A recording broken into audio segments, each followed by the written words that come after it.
UGOOS just launched their latest Android TV box model called SK1. UGOOS is a very well-known and credible brand, and they make amazing Android entertainment devices.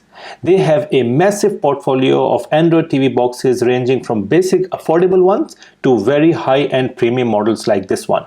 Now, this new model is a fully loaded device. It runs on the Android 11 system and powered by the Amlogic S928X-K 2 GHz processor. It's got a massive 8 gigs of DDR4 RAM and 128GB of internal storage that can be expanded by connecting an external USB flash drive or a portable hard disk. It is equipped with a very powerful dual-core Mali G57 graphic processor that is ideal to play graphic-intensive videos and games. For faster internet, this model comes with the latest Wi-Fi 6 technology and the Gigabit LAN Ethernet connection. It is also equipped with the Bluetooth 5.3 that supports low latency audio streams, and it comes with the new UGOOS UR02 multifunction Bluetooth remote controller. But the best thing for me is the capability of playing 8K video content. Though 8K content is still not commonly available, but this device is future ready for it. And I will test a few 8K video samples later on in this video. But first, let's do the unboxing to check out the contents in the box.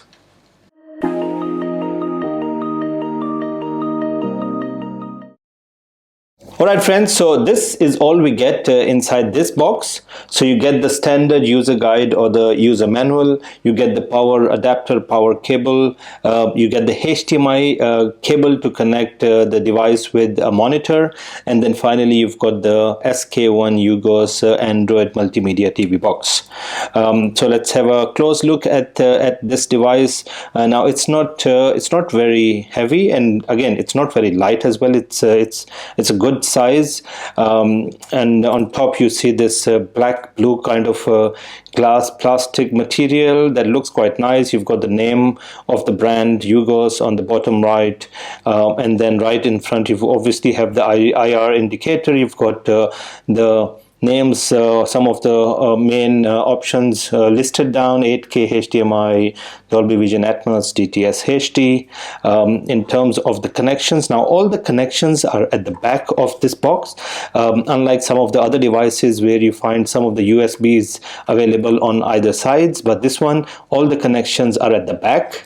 So if you look at the back of this box, you get to see the power DC connection. Then you have two USBs. This is 3.0 and this is 2.0. You get the Ethernet LAN cable connection. You get the HDMI. You have two for audio, the optical audio input, and the AV audio that goes in this slot. So very simple in terms of the connections. You don't have a lot of connections on this device. Now the good thing with this device compared to some of the other UGOOS models is that this one has built-in Wi-Fi antennas, so you don't have to connect any external antennas with this box. But overall it looks very nice. It's a very good looking box. You know, standard design. Most of the boxes are in this black color with this rectangular design, but in terms of the top, it looks quite nice. It's, you know, blue black kind of a shady. The top looks quite nice. Now let me connect some of the cables right at the back. I'll connect this with my monitor. I'll connect the Ethernet LAN cable, and then we start testing the different applications and functions on this UGOOS SK1 Android multimedia TV box. So keep watching, guys. Alright, so now let's switch on this device. It takes a very short time for the device to boot up and get to the main home page or the landing page of the Android system on this device. That looks like this. Now there are three ways to operate this device through the remote control. We can either use the standard control buttons, or we can use the AirScreen Gyro option, or we can even use the voice commands to operate this device. So as you can see, the overall user interface is exactly the same as the previous UGOOS model. I've placed all the app icons on the right side, but you can put them anywhere on the screen. Now there are some preset shortcut icons on the screen. So you've got the Google Chrome browser, you have the Play Store, you have the Total Commander section, and then finally you've got the settings option right at the bottom. And then this option right in the middle actually takes you to the full app view, which basically shows you all the different applications that are pre-installed on this device. Now there were quite a few of the pre-installed ones, but I've just installed some extra ones to test on this device today. So these are all the different apps that are available on this device. Now the other nice thing with this is that you can actually pick and put applications as shortcuts on the main screen.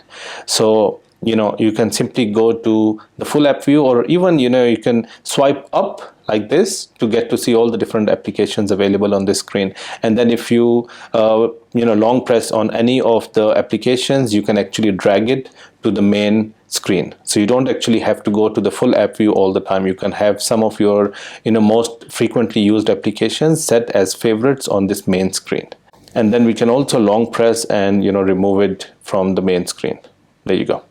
So the main screen, the landing page looks very nice. It's very clean. It's not cluttered, and it gives you the option of adding your favorite apps on the main screen itself. Now you might have noticed that the wallpaper has changed. So I've changed the wallpaper. I've put a personalized wallpaper. You have an option of changing the wallpaper. You can simply go to the settings and change the look and feel of this user interface.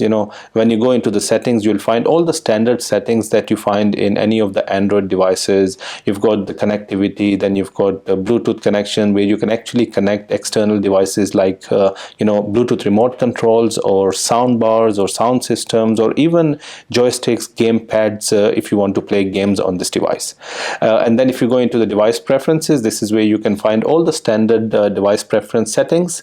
You have things like the language, date, time, you've got input devices, and the interesting one here is the display and sound. This is where you can actually change the resolution. For example, I've set this up to 2160 because the monitor is a 4K one, but if you have 8K, then you should be able to see the option of having an 8K output in terms of the resolution, which will be the 4320p. And then obviously you can change the frame buffer size, and then you have the color position, a lot of the options available in terms of the display. And down right at the bottom is where you can find this advanced sound settings. This is where you can actually change the audio output, and you can see there's so many different formats available. Now coming back to this page, now the other interesting one is actually the power. So if you click on the power, you get to see all the different options, but the interesting one here is this max performance mode. This is basically where you can actually lock the CPU and the GPU clock at the highest speed to give you the best performance output. And then if you want to change more settings, you can click on the advanced additional settings. This is where you can actually change a lot of the other settings. For example, display. This is where you can actually add wallpapers of your own, and so many other options. So most of these system settings are standard to any of the Android devices in the market, so nothing new. Just a few extra options of on the power, on the display, and the Google and the super user. So these are all the settings. As you can see, the overall user interface is very nice. The look and feel, I really like it. Most of the UGOOS interface look like this. They're very clean, very easy to use. They're not cluttered at all, and also you get the option of looking at all the different apps available and then bringing them as your favorite apps on this main screen. Now what we will do is, in order to test the performance of this new UGOOS SK1 multimedia Android box, I will start testing some of the frequently used applications and features. Alright, so the first thing I would like to show you is the internet speed that we get on this device. Now there are two ways to connect this device with internet. You can either connect the physical Ethernet LAN cable at the back of the device, or connect it wirelessly through the Wi-Fi connection. This device has the Gigabit LAN and Wi-Fi 6 capability, so we should get very high internet speed. I have tested the internet speed on both the connections, and as you can see, we are getting very high speed on both the connections. The max speed on my internet package is around 350 Mbps, and we are getting close to that on both Wi-Fi and the Ethernet LAN connection. This speed is more than enough to easily play 8K content online, or even the heavy graphic intensive online games without any sort of interruption. Now let's test the YouTube app. So let's go to the full app view and go to YouTube app. So as you can see, it opens quite quickly. It doesn't take a lot of time to open the YouTube application. Now let's play some 4K videos. All right, so let's play this video. This is actually one of the 8K Ultra HD trailers, but because my monitor is 4K, so we would only get the 4K output. So as you can see, looks quite nice. Let's see if we are getting the 2160p output. So let's go to the settings and see if we're getting that resolution. So this one is playing in 720p right now. But we can go to the advanced setting and we can see the maximum available is 2160p, which is 4K output, and that's because my monitor is just 4K. So let's click on this and see if we actually get the 4K quality output. There you go. So this is now playing in 4K, and as you can see, the clarity is very, very nice. It's very clear. The brightness, the colors are very nice, and the nice thing is that it doesn't lag, it doesn't buffer, it doesn't drop any frames. It plays very nicely, very smooth, without any sort of interruption.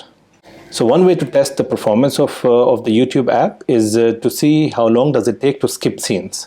So if we double click on the screen, it would skip 10 seconds. And as you can see, it skips instantly. It doesn't take any time. So let's try that again. There you go. 10 second skip. Very quick to move back. We can do the other way as well. Let's go back, 10 seconds back. It's very, very quick to skip scenes as well. Alright, so now let's test the Netflix app. There you go. So the app is quite quick to load. We get all the content. Now what is important to see is if we can get 4K output on Netflix, which I doubt because most of the Android devices don't get 4K output on Netflix. That's because of the compatibility issue, and it's less of the Android devices, so it's more to do with the Netflix compatibility. It works on the Google certified devices, but this is not one of those, so I don't expect it to give me 4K output. So let's play one of the videos, and I might mask some of the videos just for the copyright content. Alright, so this is definitely not 4K. I think at best this would be HD output. But then again, as I mentioned earlier, I was not expecting the Netflix app to give me a 4K output. But other than that, it works quite nicely, very smooth, doesn't lag, doesn't buffer. The quality is decent. It's full HD, so it should not be a problem, but definitely not 4K. Now let's see if this device can play 8K videos from the USB flash drive that I've connected. I have many different video samples here, but let's just test the 8K sample. Wow, this is amazing.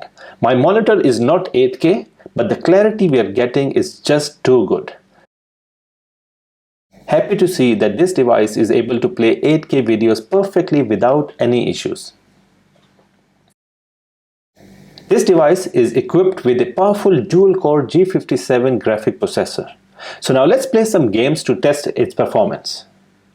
As I mentioned earlier, you can connect external game controllers with this device either through the USB flash drive or wirelessly through the Bluetooth.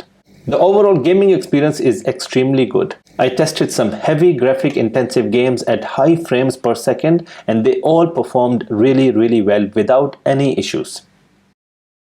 Now, I generally don't show system stats in my videos because most of my viewers are more interested in the actual performance of the device while playing different apps and less on the numbers. So on the Geekbench score, we are getting 407 on single core and 752 on the multi-core performance. You can see the detailed single core performance scores as well as the multi-core detailed scores on the screen. This device has another very nice app called AirScreen. This app allows you to mirror your mobile screen on this device. Now I will test it on my iPhone, but you can do this with other mobiles as well. What we need to do is make sure that the device and the mobile are connected to the same network, and then simply drop down the mini menu on your iPhone and select the screen mirroring function. And from there, just select the UGOOS SK1 device. It will just take a few seconds to connect, and then you will see the screen of your mobile mirrored on this UGOOS SK1 device screen. This is a very handy feature, especially if you want to share your private mobile gallery on the TV. That's it friends, this was a very quick review of this new UGOOS SK1 Android TV box. This is surely an impressive device, and I'm not getting paid to say nice things about this brand. I genuinely think that this is one of the really good Android TV box in the market today. While everything worked perfectly well, there are two things I really love about this device. One is that this device is future ready with the 8K option.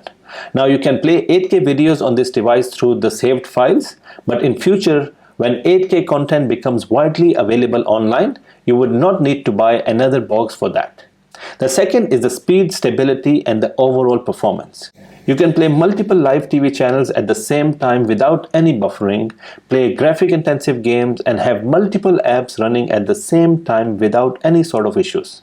Overall, I would highly recommend this device to anyone who's looking for a powerful Android TV box for a long-term use.